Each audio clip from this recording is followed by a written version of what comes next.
Hey, what's up guys? So Emanon here, and welcome to another feature match commentary on the channel today. So this is going to be another top 16 match from the LCS that happened this past weekend, and this is going to be between Shrink on Prank Kids versus yugioh 555 on Dogmatika Shaddoll Invoked. And as usual, if you want to go and check out Luxury Gaming's Facebook page and their Twitch link in the description box below, they'll be there for you guys to check out. But let's go ahead and get started here without any further ado. So it looks like Dogmatika Shaddoll Invoked did win the RPS here, and they're going to choose to go first. And the opening hand for them going first is going to be Magical Meltdown, Wendy, Nadir's Servant, Alistair, and Invocation. Quite a lot of invoked cards here, but always nice to see Alistair plus Nadir's Servant. Quite good. And you can see it's a bigger Shaddoll package than simply just Schism with the extra deck monsters or Aerial to banish cards. It's like actually playing Shaddoll like combos.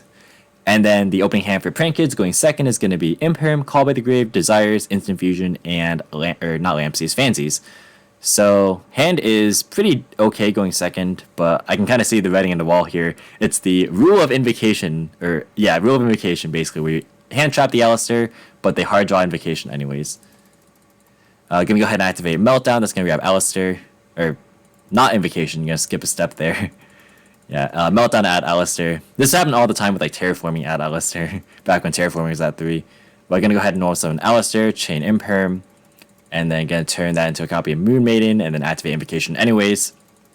They were always hard drawing it. Gonna go for Hcabe, and then Invocation to recycle the Alistair. Putting itself back, of course, and then can activate Nadir's Servant here. That's gonna send App Clone to search for Ecclesia, and then gonna activate App Clone effect. So that's gonna grab Schism, and then probably pitch Wendy, getting her effect to set a copy of Beast. And then going to special summon the Ecclesia and use her effect. That's gonna grab a copy of Punishment. And then going to set Punishment and Schism, and then pass. So, pretty good. They have a couple of interruptions here, which is not bad. For turn, the top deck is going to be Roxy's, which is not ideal. Definitely would have rather had potentially a way to extend past Winda. I'm not really sure if this deck can natively beat Winda. They're going to start with a copy of Pod of Desires. It's going to banish 10, and then draw, looks like, a copy of Lampsies and Fancies. Ooh, more Prank is not what this hand needed. Let's see what was banished here. Place, Ash, Lampsies. So we see triple tactics in the main. Imperm, Ash, Pandemonium. Cosmic in the main as well, and Nibiru. So Ash, Imperm, Nibiru, Tactics, and Cosmic for the non-engine cards. Call by the Grave as well, of course. And that's just going to be the end of game 1. So it chooses to concede there. I guess it's fair enough, because again, even if they Call by the Grave like one of the Shaddolls, Schism could still resolve because Beast was on the field to make Winda. So I think the writing was on the wall, like I mentioned. But yeah, we're going to move into game 2 here, where it looks like Prank Kids are going to go first. If you guys are enjoying this video, be sure to leave a like and subscribe if you're new here and want to see more commentary similar to this style. But the opening hand for Prank Kids going first this time around is going to be Pandemonium, Instant Fusion, Lancia, Fancies, and Lampsies. Panda's good. Drew Instant Fusion twice in a row, by the way, which is going to be useful in the event of a hand trap. But the opening hand for Shaddoll Dogmatika Invoked going second is going to be Summon Limit, Nadir's Servant, Aerial, Shaddoll Fusion, and Alistair. Interesting to see this, I would assume, sided in going second. Maybe they were expecting a go second variant of Prank Kids, because that could potentially be a thing, especially with Mystic Mine and just cramming a bunch of hand traps. But this build, I would assume, is going to go first. So they're going to start with a copy of Fancies. That's going to be linked away for a copy of Meow Meow, and they're going to trigger the Fancies to send a copy of Pandemonium and summon a Dropsies from deck. And then those are going to be linked off for a copy of Dodo. Going to trigger Dodo and Dropsies, so going to gain 1,000, and then summon a copy of Roxy's, and then Dodo resolves for a Pranks, because Pandemonium was already in hand. Going to activate Dodo, that's going to add back Pandemonium and the Fancies. And then going to activate Pranks, use the effect to actually make a token here. And then going to... so the opponent's actually buffing Nibiru, but they don't actually have it. Going to go for a second copy of Dodo, and then activate Roxy's, banishing the Lampsies to draw Ash. So that's interesting, because we'll see how they set up here. So Roxy's is going to summon another copy of Lampsies. Just trying to see how they set up for Battle Butler. And then those are going to be linked away for a Bow Wow, and then going to trigger the Lampsies. So going to burn and then summon out Fancies. Okay, so they're just going to tribute on the opponent's turn. So maybe not even committing the Instant Fusion here. Gonna set and then go to end phase.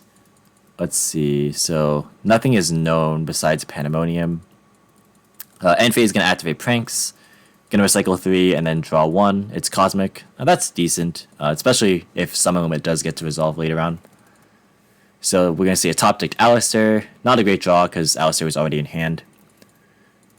So they're going to be thinking in the end of standby phase. Interesting. Gonna go to main phase, normal summon Alistair, use the effect that's gonna grab Invocation.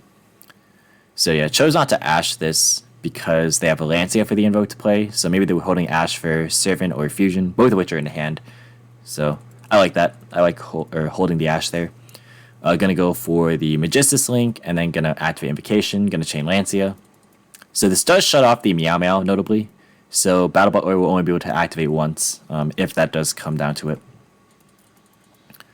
And then gonna chain Bow Wow. Okay, so just as I was saying that, I'm gonna activate Bow Wow and then use the Meow Meow here to, cover for the cost there instead of covering for Battle Butler's cost. So that's fair enough. Gonna add back 2, and that's going to enable Battle Butler to be live eventually. Gonna activate Shaddoll Fusion, chain Ash to that, and then activate Dear Servant. So this was a very nice hand.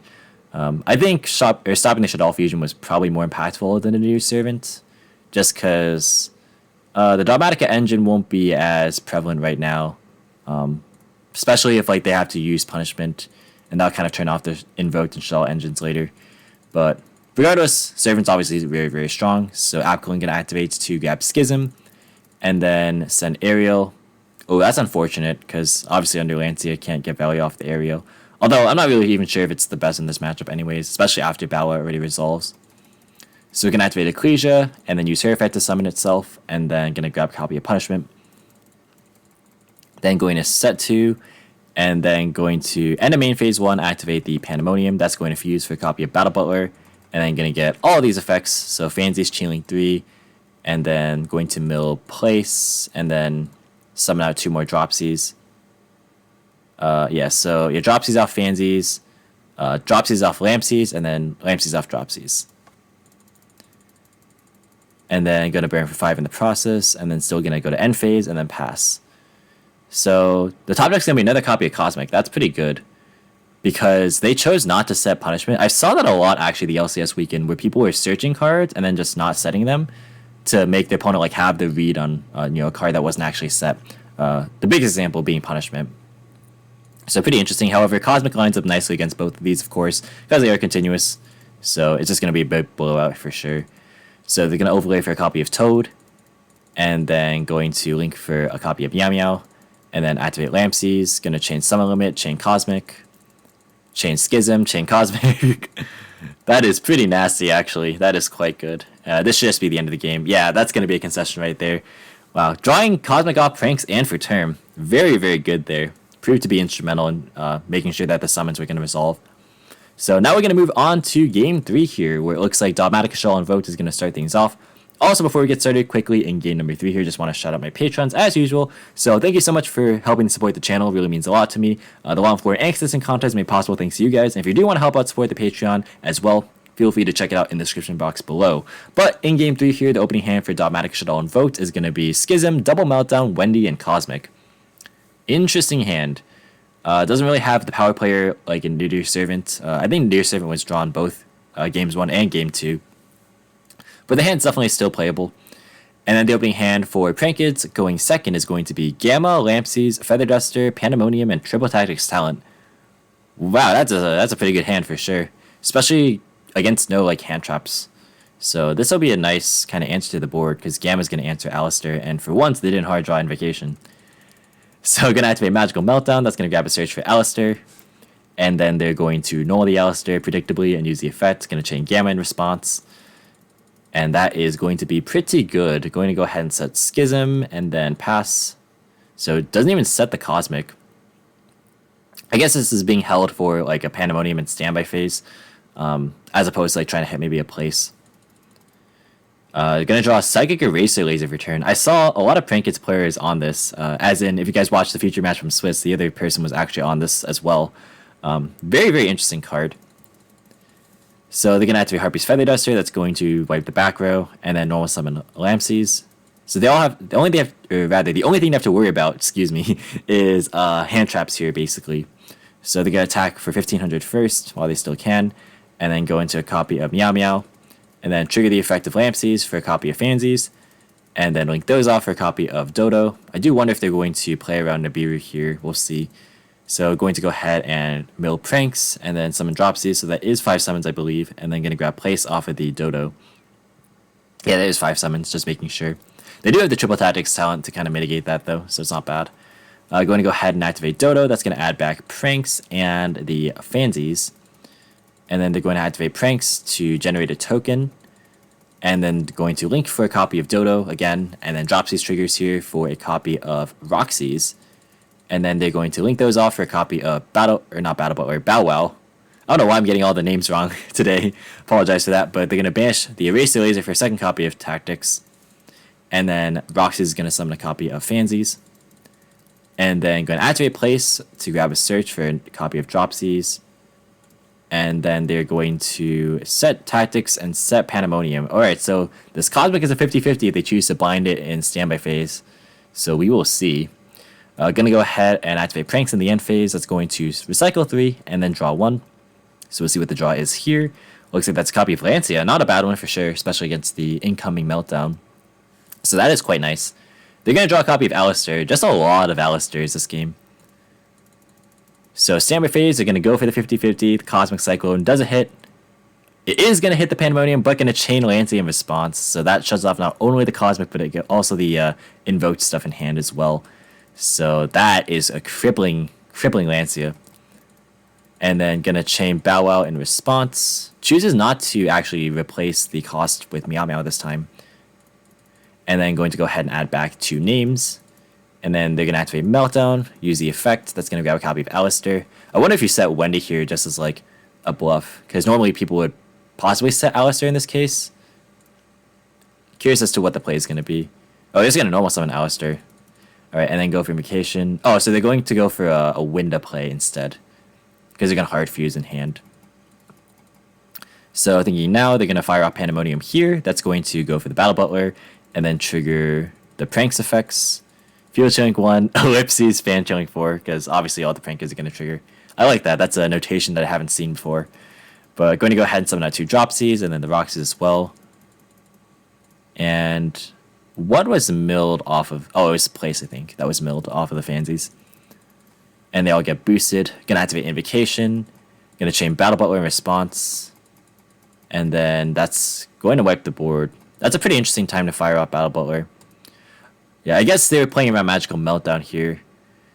Maybe they were reading the Raijin, because Gudo could go turn player or not turn player priority, but like in the window, it would be like Wendy Chainlink 1, and then Raijin Chainlink 2, and then they can't respond because of Meltdown. So like Raijin would just book the Butler for free. I mean, I don't think that would be the worst case scenario necessarily, just because I don't really see a way that the Shaddoll player is outing Butler immediately. So I'm curious as to why this was used there, but I don't think it's going to matter. I think that Prankins are just so far ahead. So Raijin is going to set a copy of Dropsies, and then Wendy to summon out Squamata. And then they're going to go into battle phase, attack over a copy of Dropsies, and then pass from there. So it's just 1 interruption, and it's looking pretty good. Plus talents will be able to kind of just capitalize on the Raijin if it is ever to be used in the main phase. Going to draw a copy of Fansies for turn. Not ideal, but it's okay. They're going to link away Roxy's for a copy of Meow Meow, and then trigger both the effects of the Roxy's and the field spell. So you're going to draw a copy of Lancia, which is good in case this game grinds on. And then going to go Lampsies off the Roxy's there. And then going to flip summon a copy of Dropsies, and then link for Dodo, triggering all the effects. So going to summon out Lampsies and Fansies from hand, and then going to search Pandemonium off Dodo. And then from here, let's see, they're going to link for a copy of Nightmare Unicorn. Unicorn effect is going to target the set Squamata. And then going to go Access Code. They're going to use Raijin here on the Lampsies. This is still Access Code anyways. Yeah, Access Code effect to gain. And that is going to be the end of the match. So Prankid's taking this one 2-1. And there's the Nibiru. But yeah, wow, that was a pretty interesting one for sure. The double Cosmic in Game 2 was pretty clutch. And the hand Game 3 was nice. You know, Gamma plus Feather Duster was very, very good. Obviously, the Schism was dead anyways. But, you know, it was still nice just to have the engine going. No hand traps on the side of the Shaddoll player. So that is going to be a 2-1 for Prankids. So moving on to the top 8 here, which is not bad. But that's going to be it for the video, guys. Thank you so much for watching. Hope you enjoyed. If you did, be sure to leave a like as well as any thoughts or feedback in the comments. Subscribe for more informative and competitive Yu-Gi-Oh content. If you want to, you can follow me on all social media platforms or support me with the links in the description as usual. And until next time, I'll catch you in the next video. See you guys.